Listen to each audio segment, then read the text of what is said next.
Alright, yeah. Hello, we're live. Thank you. I've got this new setup where I'm sitting closer to the microphone, so hopefully you can hear me better. And I'm just gonna set up my technical support with the live stream, and then I'll get underway. Do you have YouTube, Josh?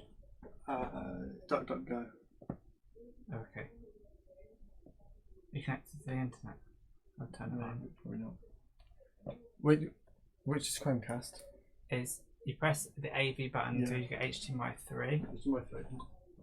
Okay, yeah, we're just having some technical. So, Josh.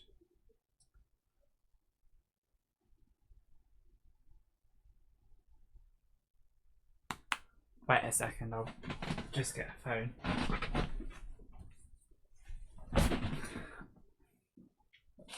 Josh, your phone doesn't have the Wi-Fi, so I'll do it on this. Alright. I need that one for the news. Alright. Unless I have this one for the news. Keep the tablet for the news because it's bigger screen. Okay. Yeah, so we are live. It's very interesting. We're just turning on a phone, so we can start talking. So this is which day of the pandemic is it? 57. Yeah, day 57 of the pandemic, and we are speaking from a secret location in a Underground bunker. No, in a local community. There's a window behind us. In a local community. We're not the curtain with the light behind. We're not in an underground bunker. So let's search. Not yet. Not yet. Why doesn't the Wi-Fi work? Come on. Anyway, so the internet on. Oh, here it is. It says I'm live. If you call your video Corona update, Pizzy, you'll get a lot more views. I know, but I don't want to. Okay, so you know the Chromecast. Could be an opportunity to grow your channel. You know the Chromecast. Yes, I do. Okay. Right. Hello. We're live. We are talking about daily events, and then we will also talk about how my life is, and we'll try to look at the camera as much as possible. But I understand trying to make the chair work, but I'm closer to the microphone this time, so you can hear me better. I realise that it's not the top quality podcast, but the more I do it, the more I will learn and get better at it. So we'll keep it up and hopefully we'll improve. So to start off with, on the Peter Repeater, we'll just start off with some basic I just want to get closer to the microphone here, so I'm maximizing the sound, because I was listening to myself the other day and it wasn't very clear. So yeah, so we're just getting to the daily update of the coronavirus, and then we'll talk about some other stuff. Last time I only managed half an hour, but we can see if we can squeeze a couple of hours out of this podcast. Although you have to bear in mind it's just me and my technical support monkey Toby here, and between us we will figure out how to keep on speaking all the time, which is hard enough by yourself. So let's get on to BBC News here, and we'll just read you some headlines, keep you informed, and then we'll talk about some issues and see what we can learn. So the live news, the first headline is coronavirus cases pass 300,000 around the world. Italy imposes more restrictions, they say. Sturgeon, the Scottish national leader, says life should not feel normal now. Ms. Sturgeon says life should not feel normal right now, and she asks the public to consider if their lives feel normal, and if it does, whether they need to make changes. She reiterates advice for safe distancing of 2 meters and says events such as wedding receptions are among those which should not take place. So we are living in a world where life is different and things are happening and things should not feel normal. So the summary of the main events, I'll just read through the list and then I'll get on a couple of news articles that I find interesting, and then we'll talk about it from my local standpoint, and then we'll think about some possible things to say after that. So listen in. Okay, summary. Cases past 300,000 with more than 13,000 deaths around the world. 93,000 people have recovered, which leaves nearly 200,000 people currently with the illness.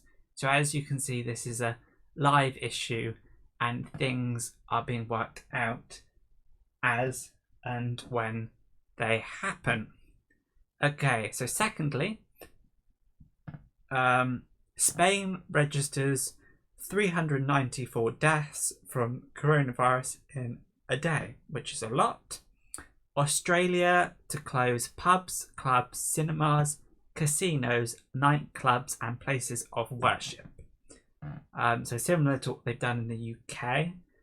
I know that my local church has moved to online streaming on YouTube. They're getting a lot more people watching than my channel, but I suppose that's the case for a church. So sport and physical activity outside are banned in Italy's worst hit region of Lombardy.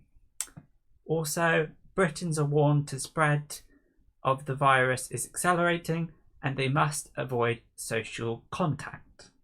More than 1 billion people across India observe a 14-hour long curfew to test the country's preparedness. So they're being sensible and proactive. Okay, so they're the main headlines.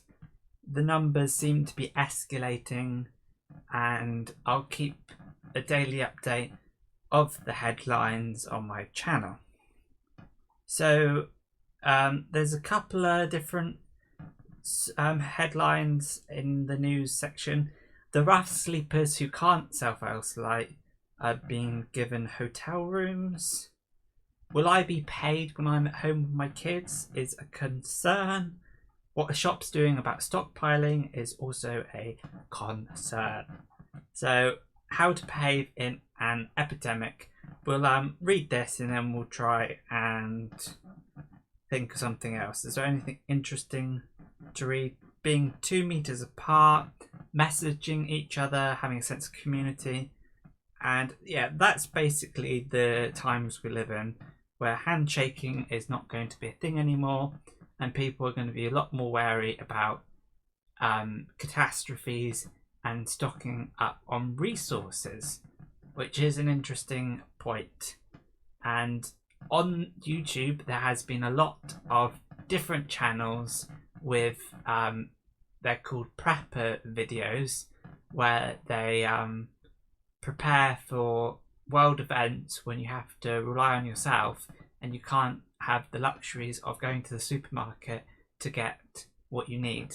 So there is a certain sense that those people that have been preparing, you may have looked at them before and thought they were idiots and wasting their time, but now they are the forefront of survivalists and they are pioneering the way into looking after yourself and being self-sufficient in times of crisis. And my personal idea on this is things are only going to get worse. The deaths are going, straight up with the whistle sound, and there's no petering off, if you pardon the pun that I often say. there's no decline in sight, and it just is exponential, as you can see in Italy. So one thing that I've thought is that things are very comfortable in life. You're able to go to the supermarket, you can go to work, you can watch Netflix, and your internet always works, and everything is comfortable for you. And people get so focused on the particulars of their life, and they don't realise that really we're walking jelly, and we are so vulnerable, and we need constant food, constant water, medical attention, and we need all these things. And in a world where this is interrupted, it is enlightening to think that it's enlightening to think how vulnerable we are, and how we can quickly turn from a comfortable situation into a crisis. So I hope, if anything, this teaches us that we need to be more thoughtful about the world and consider how important it is to sustain life, and how the particulars of what we focus on, like social media, how many likes and comments and shares you're all getting, and all of the Netflix and what you're watching, and just things of non-importance like political issues, and just counting on your finger aimlessly.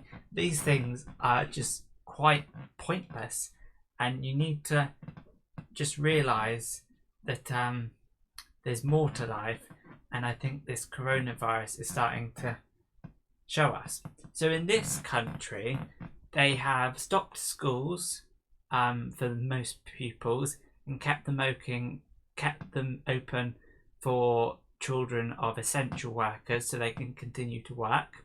So that leaves about 10-20% of pupils left. So it's things are already starting to change, and when you think the world is a continual supply chain and demand, and people are always running the society, and if one of the implications of people staying home is that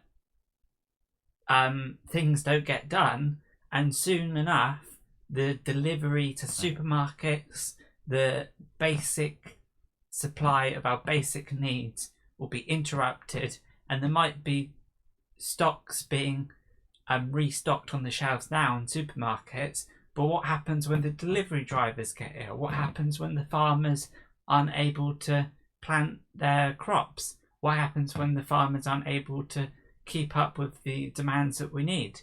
Because the last harvest was okay, so the food we have now is okay, so the delivery is a problem, but the next harvest, the next year of food, will be even more at risk, and there'll be less. So the impacts of everyone staying home and there being a lockdown will greatly impact our lives, not just now, but in the following months and even years.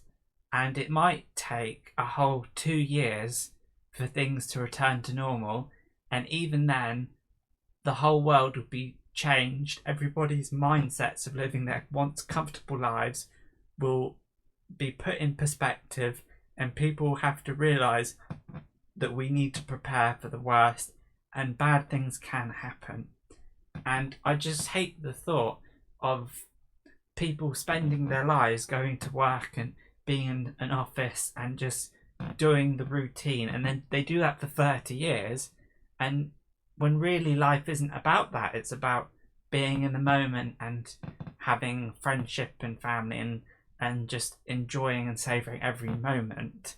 And that's what life is about, just making meaning. And then people find themselves going to work for 30 years, just half their life gone. And then when something bad does happen and you are at the end of your life, you think, what have I just spent my time doing? So I think there is a sense that we need to really refocus what we think is a good thing to do, because a lot of jobs are supporting our materialist consumerism, and there's Amazon workers so we can buy from Amazon, and there's entertainment industry so we can be entertained, and a lot of things are not necessities to human flourishment and life. So I think that you could, in a society, you could easily just have the basic workers and everyone else could be free from that and focus on other things. Because when you really think of it, the children of the basic workers that need to stay at school, they're needed in times of crisis, and you could argue they're the only jobs that should be done, and all the superfluous luxury jobs that give us our comfortable lifestyle, you don't need them. So if people just have the basics, if we would just live moderate, humble, small lives and just say grow our own crops, supply our own water and be self-sustaining, and we all look out after ourselves, we don't need this massive supply chain that is so vulnerable to world catastrophe. I think we could really reshape how the whole world lives, and hopefully this will be a stark awakening to people, but most likely people will just continue as normal into their comfortable lives, and if anything they just might get a little bit more comfortable and they might not do anything about it. So I just pour myself some ginger beer and we'll get back to the daily coronavirus update another time. So that's my thoughts on the coronavirus, and I have one person watching me, which I am very pleased about, and sorry about this bottle in the way, but it's interesting just how things can quickly change. Something can happen and then all our priorities are changed. We're not thinking about the timesheet at work, and we're not thinking about the luxuries. We're thinking about the basics. We're thinking about medicine. We're thinking about food, and yeah, we just need to refocus on what's important. And if anything, I've had a different change of mind, and I think from now on in the future, whatever happens with this coronavirus, to be prepared for something greater. Whenever I have resources at my disposal, I will proportion part of my earnings always to preparing for some sort of world event. So I'll eat one meal and then set aside another meal for a catastrophe, because I think if I haven't learned anything and I continue to just go to the supermarket just as everyone else, when the next coronavirus happens and things are even worse and it's not killing 1% but it's killing 50%, and society collapses in a big way, even more so now, and we do lose our luxuries and our comfortable lifestyle, if that happens, I want to be prepared. So from now on, I'll probably stock up on all the resources I need, so I'm not frantically buying stuff. When the time comes, I'm actually fully being prepared, and I think that's an important feature of life now. Yeah, but it's just people focus on just stupid things. Like somebody in their 20s will focus on having a job, having an income, and trying to buy a house. What does buying a house mean? As far as I'm concerned, if you're living in a house and you've got a bed to sleep, what difference, what physical, tangible difference does it make if you have a piece of paper saying you own the house? If you're sleeping in a bed, you're sleeping in a bed. It doesn't matter if you're renting, or living there It doesn't matter if you own it or not. It's just ridiculous. And then people put all their time and effort into buying a house, and then they'll spend 30 years paying off a mortgage and then doing a job they're not fully satisfied with, just so they can go ahead and pay off their mortgage. And then when they die, they pass on a house. Like, what use is that? What does that achieve? Nothing. So as I say, I think the priorities of life have to be reconsidered, and we have to find a way to live and make the most of it while also preparing for the best, for the worst situation. So I think, so I watched a film where the family lived in the forest and decided to disconnect themselves and be self-sufficient. And really, that's all you really need, is to sustain yourself and have food. And if you've done that, you don't need to be stuck into the career ladder and the consumerism and all the important parts of, the comfortable lifestyle we live. If you have the basics, and maybe you have a lot more free time, and you can read books and you can talk to people. And I think that's a society what we should be aiming towards. But I really doubt it will change anything, because in times of crisis, people are panic buying like they do on Black Friday. People are resorting to social media more than ever. People are watching more Netflix. So if anything, this crisis, when everyone's in a lockdown at home, where they will soon be, like they are in France and Italy, in the times of crisis, people are just getting a more comfortable lifestyle, when really everyone should be thinking, wait a minute, I need to be independent of this vulnerable societal thing propping us up and keeping us alive. The whole supply chain and the whole supermarkets and comfortable lifestyle and the economics of life and everything. You don't need to be a part of that. You can easily be by yourself and fully be independent. And if you're able to eat, and if you're able to look after yourself, and you can have your own supply of your basic needs, you don't need to work. All you need is to be able to live. And I think people can live, like, something that I found going and working is that you're sort of doing something you don't like for another purpose, and it's like to make your CV look good, and it's not what you really want to do, when really you should be doing something that you really want to do.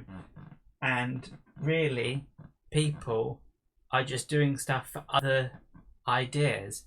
They're doing something that they don't like to pay off a mortgage, and what's in control of their life isn't their own free will, it's an objective that they think is a good idea. So I want to live a life where my goal is inclined with what I really want to do. So I want to have a lot of free time. I want to be able to self-sustain and live a good life. But even then, even if that's my goal, it's difficult because of what everybody thinks about money and life. And life is about getting a house, about getting a family.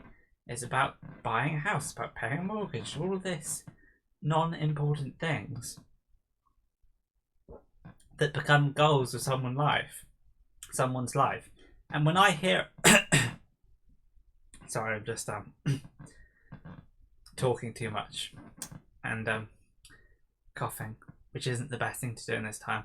But when I hear about someone who says, oh, I was a nurse for 38 years, that just gives me a little bit of disappointment in my mind, because you've just done something for half your life and now it's done, and you spent thousands of hours doing something to pay the bills and you didn't fully enjoy it. And that's not what life's about. And I think we need to really reiterate and refocus and make our lives worth living and not be full of struggle and make it full of things you actually enjoy. If my day comprised of reading books, watching YouTube, making YouTube videos, as it does now, when the world is at a lockdown, if that was my life and I could do things what I wanted, well, the annoying thing is, if I'm unemployed and I stay at home and I did that for 20 years, people will look at me and think that person is living a lower level life and is wasting their time, when really I'm having a great time. So I think to be able to fully be comfortable in living and doing things that you actually like, everyone has to have the same mindset.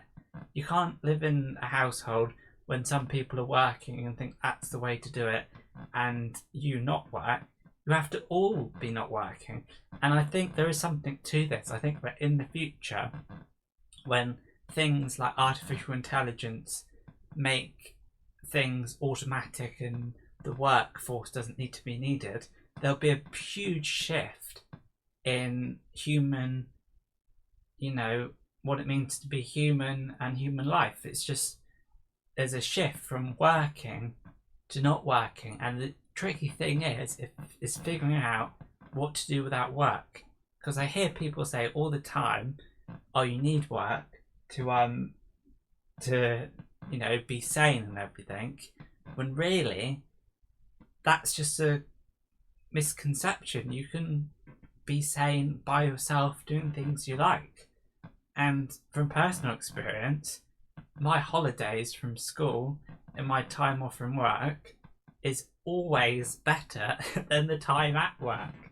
I don't care if there's light and shade between the weekdays and the weekend, and it makes things really, you can enjoy your time off. It's not an ideal situation. I want to have all my time off. I want to dedicate things I spend my time on. I want to dedicate to things I actually enjoy. So that's a little rant about how our lives could be different and how we could focus on things that actually matter. And we'll keep on coughing during this outbreak. It's funny, like there are films and games with apocalyptic scenarios where everyone has to fend for themselves, and there are many things like that which I think, have they been brainwashing us, preparing us for some societal crisis, some worldwide catastrophe? And these films have been shaping our response. Like Black Friday encourages people to panic buy, I think the zombie franchise and Walking Dead and games like Dying Light and things are just really there to make people think about in the times of crisis, even if that thinking is unconscious. So there's a lot of things like that. I won't get too conspiratorial about it, but there's a lot of things that I think, well, actually, we're not in control. Some people are filling our minds, like the media, the headlines, filling our minds with what's the best thing, what's deemed better, and when really we need to be in control of our own viewpoint and have freedom. And I think a lot of people, like Joe Rogan says, are sleepwalking through life. They go to work, they go on Instagram, they're influenced by their culture, and they're nothing more than a sleepwalking, talking, person where the lights aren't quite switched on. And I think there's something about being fully awake in the moment that's really valuable. Now, this might be relevant on the on this live stream, I am hoping that there is a live chat and people can put in questions, and if you go onto your underneath the video and you go on the live chat, you can type something if you'd like. There is a delay about 10 seconds, but if you like to live chat and join in the conversation, and we can do some Q&As, questions and answers, and I quite like doing this, and hopefully we can keep this thing going, keep this live chat, this podcast alive. Now, I've noticed on the screen that there's a green dot that's a bit of an annoying thing. Okay, that's the tumble dryer. So if someone listening would be so kind to turn it off. It's funny. Okay. Can't ask any questions because you'll fingerprint things. Okay.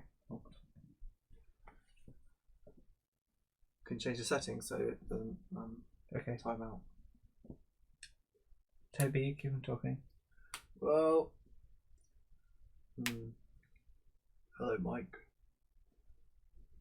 How you doing? Oi, Mike, are you listening? Mike, are you listening to me? Mike. Oi, How do you do it? Mike, are you listening?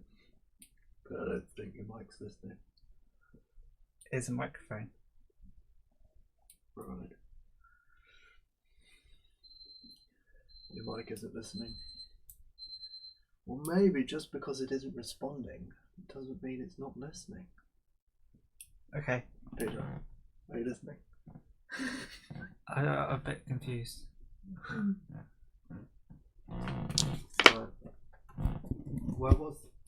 How long will it log be out in?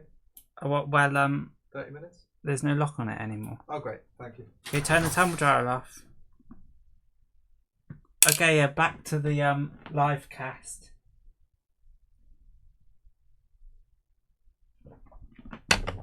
I was hoping that I can cover up this green light. Oh well, never mind. You'll have to cope. There's an annoying green light on that microphone. I think I've ruined some people's lives because they didn't notice it before. But now I've noticed it is really somebody needs to turn off that tumble dryer. Yeah, if you turn off the tumble dryer, just turn it off there. So now does that cover up? Yeah. We've got a little bag here to cover. Yeah. I ignored you when I didn't hear you say tumble dryer, and then I went into the living room and heard you say it then, so I went to turn it off. Oh, thank you. Yeah.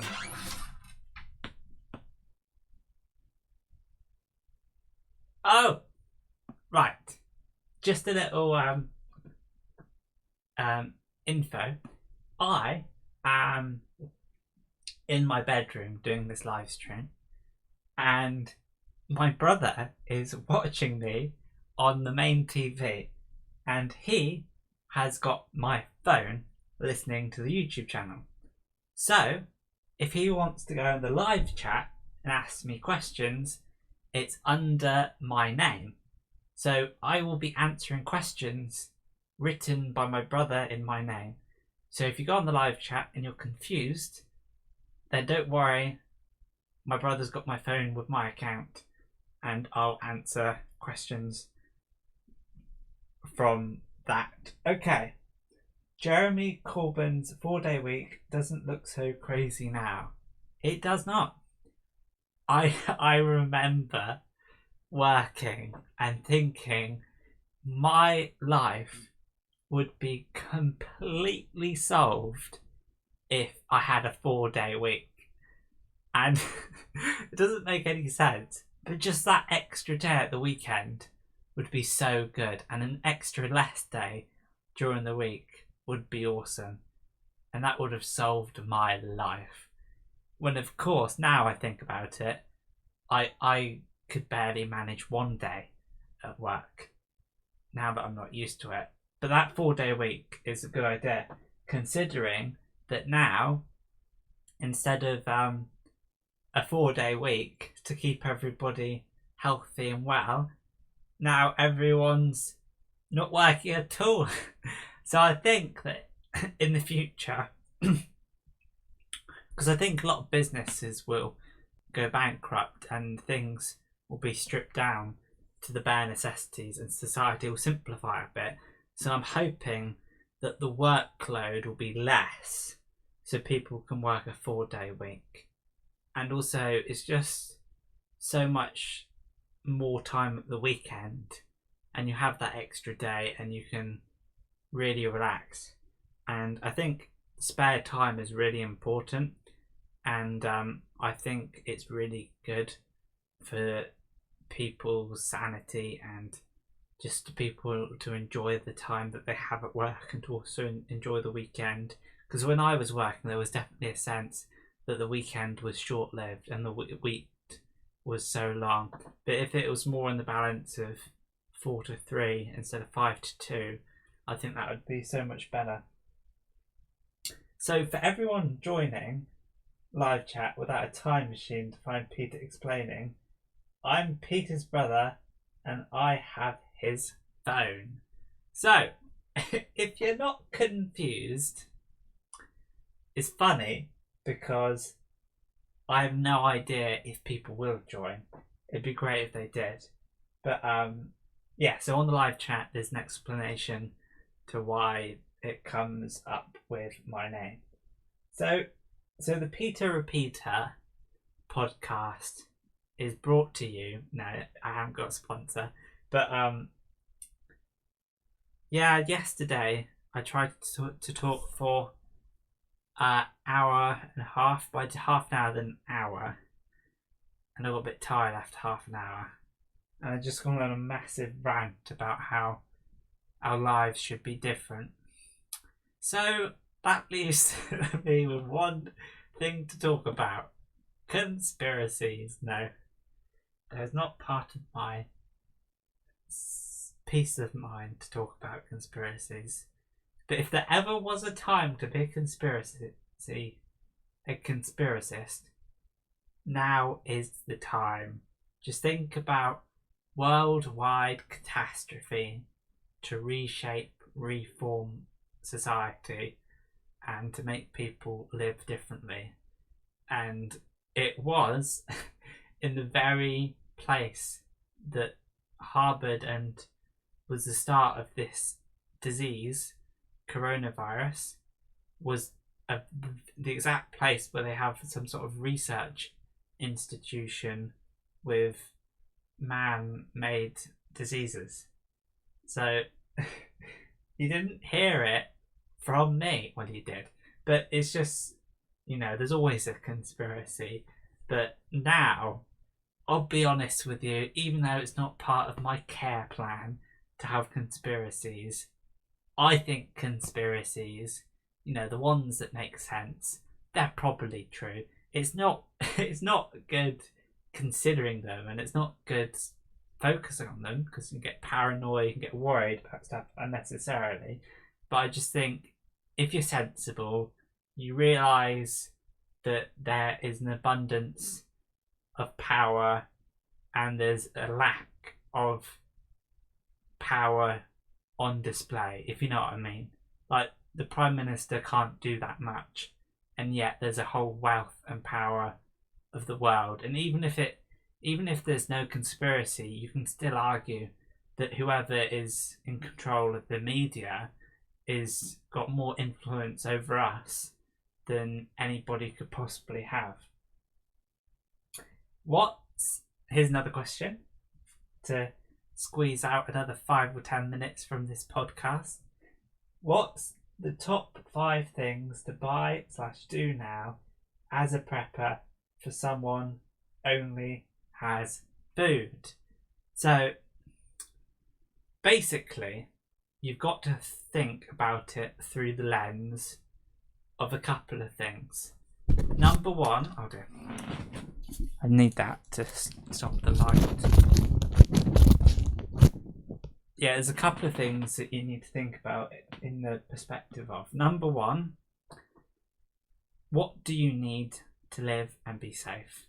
And number two, what's valuable? And those things, for a newbie prepper, okay, so what do you need to live, and what's valuable? And those things got a relationship. What's valuable you can exchange for things that you need to live, and what things you need to live you can keep or exchange for things that are valuable. And sometimes what you need to live and what's valuable are basically the same thing. So for the new prepper, so let's say hypothetically you've got £200, that's all you have. And you think, what's the worst case scenario? Okay, there's a lockdown, people are staying indoors, you have to live by yourself, and you've only got, say, £200. Now the question is, do you get £200 of food? Probably not. What you have to do is get £200 of something that is valuable. And the only thing that I can think of that's worth more than its weight in gold is seeds. I would say getting seeds, just being able to grow crops, grow food, because if you get the food you can only get so much food.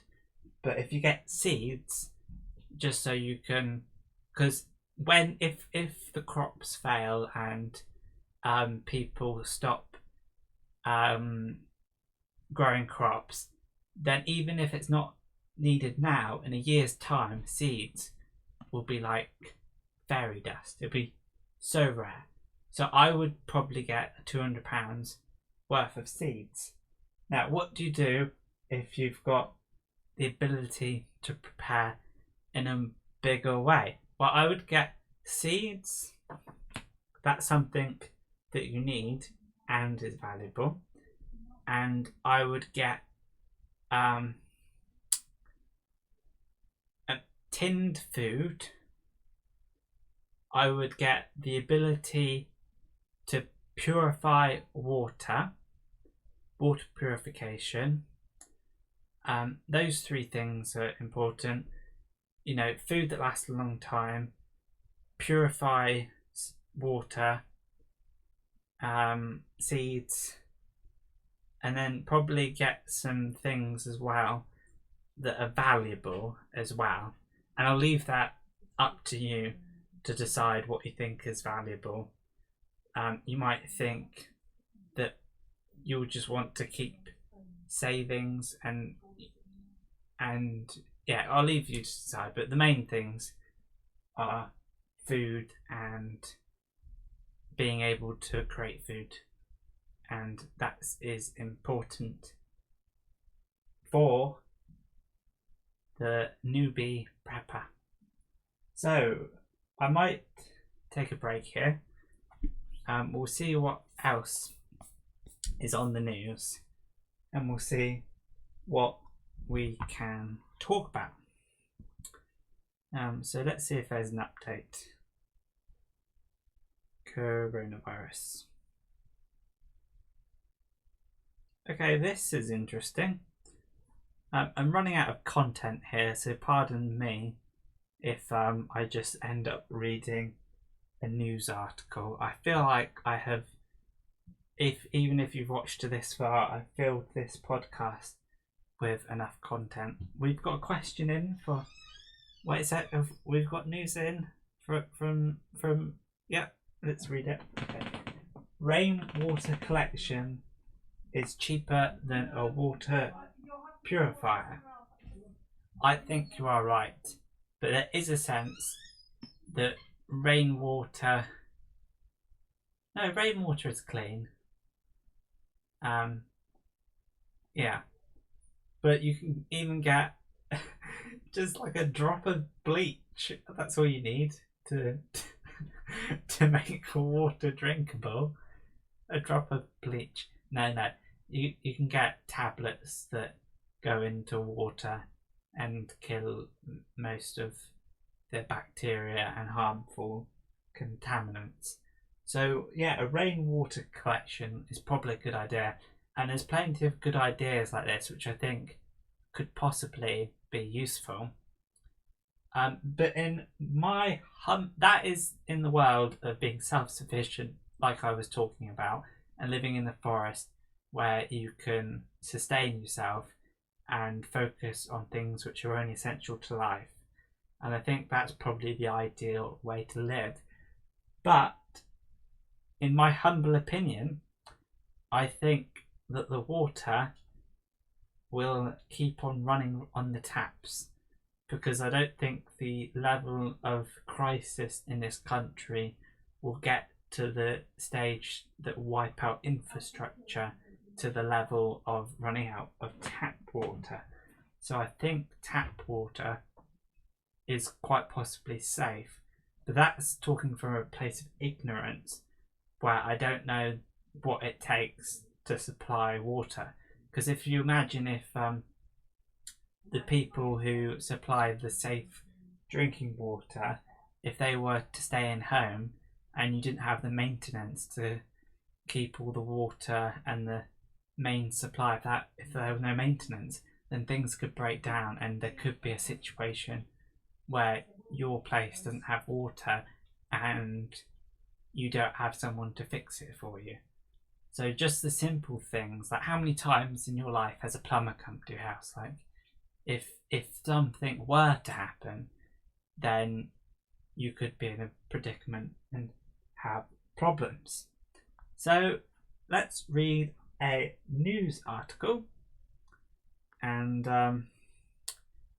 then we'll probably call it a day unless I think of more to talk about.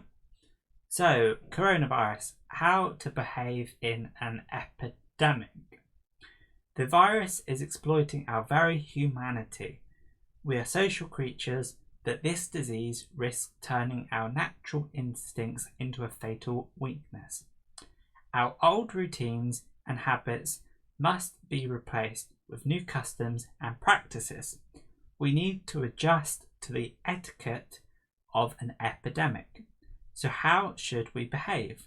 How can we be pro-social in a world where a comforting hand or a hug are considered antisocial or even reckless? In normal times, we look to calm anxiety and stress with the human touch, but these are not normal times. The human touch may be the enemy. Every object we and others come into contact with may be a vector for the virus. The right thing to do is to deny this cruel bug the chance to spread. And then it goes on. I won't read the whole thing because it's boring, but you get the idea. When things get hard, you have to readjust. And let's just read the end here. It is the responsibility of all of us to minimise the risks to ourselves, our family, and the wider community. The disease may be exploiting our humanity, but it is our consideration for others, our compassion, and our love for each other which will defeat it. The next few months will test the strength of our community beyond anything that we have seen in living memory. The demands on us, on all of us, are as great as even greater than in wartime. Future generations will judge us for how we behave.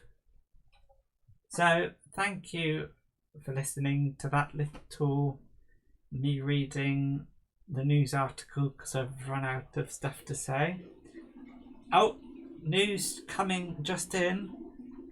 Back to the studio. Let's find something else to read. Anyway, yeah. So I've just seen one of my two concurrent viewers go and away from the screen. So I'm not quite sure who I'm talking to at this point, but never mind.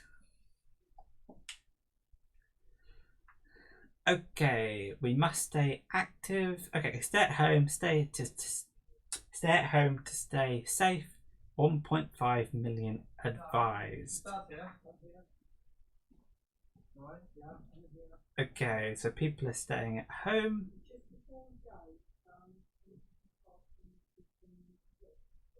So in this country, the coronavirus rose to 244 on Sunday as cases topped 5,000.